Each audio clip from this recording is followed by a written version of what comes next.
Ini sebenarnya pertanyaan tentang sejarah puasa itu sudah disebutkan dalam Al-Quran kan. Kama kutiba alal ladzina min qablikum. Berarti Allah itu juga mewajibkan puasa pada umat-umat sebelum kita, umat Islam.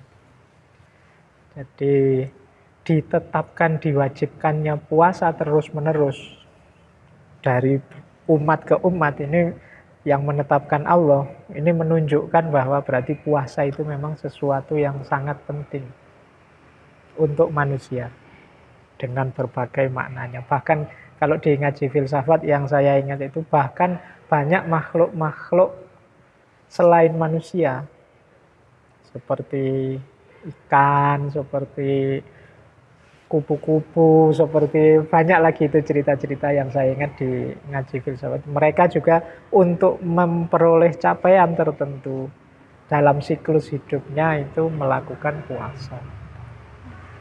Bahkan nanti kalau teman-teman baca kitab-kitab tafsir, termasuk tafsir surat Al-Baqarah tadi yang kama kutiba alal ladzina min qablikum itu nanti di situ banyak cerita-cerita tentang puasanya umat-umat terdahulu.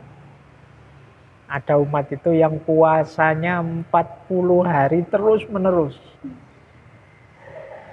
Kalau kita ya suruh puasa 40 hari sudah KO mesti ya. Kita 30 hari itu pun buka puasa dan sahurnya kan ada jedanya. Itu katanya ada umat itu yang puasanya sampai 40 hari.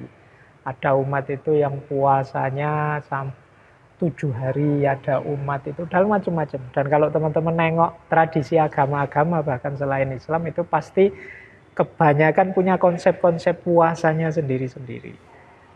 Nah, kenyataan banyak tradisi spiritual, banyak umat yang juga mewajibkan dalam tanda petik puasa, ini sebenarnya menunjukkan tidak ragunya puasa ini sebagai sesuatu yang penting untuk hidup, untuk manusia.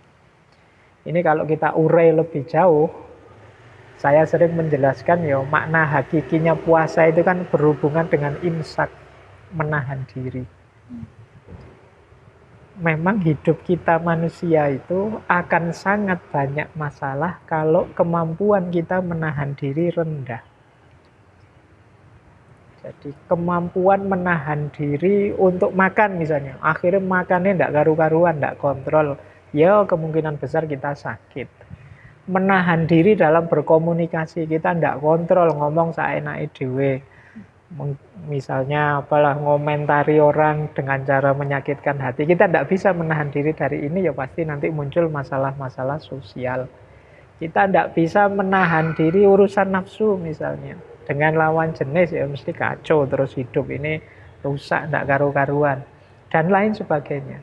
Jadi banyak hal dalam hidup ini kunci suksesnya adalah kemampuan kita menahan diri. Nah, oleh karena itu disitulah antara lain hikmahnya mengapa puasa itu diwajibkan. Karena menahan diri itu tidak mudah. Kalau kita tidak latihan menahan diri, ya kemungkinan kalau puasa itu dibuat sunnah saja oleh Allah, boleh puasa, boleh tidak, ya saya yakin sebagian besar kita milih tidak puasa. Jadi akhirnya latihan menahan dirinya tidak jalan. Maka ya di antara hikmahnya kita ada puasa, sejak umat terdahulu juga ada puasa, itu kemungkinan memang karena banyak rahasia-rahasia kedalaman makna hidup itu kita peroleh dari puasa ini, yang itu melahirkan kemampuan menahan diri.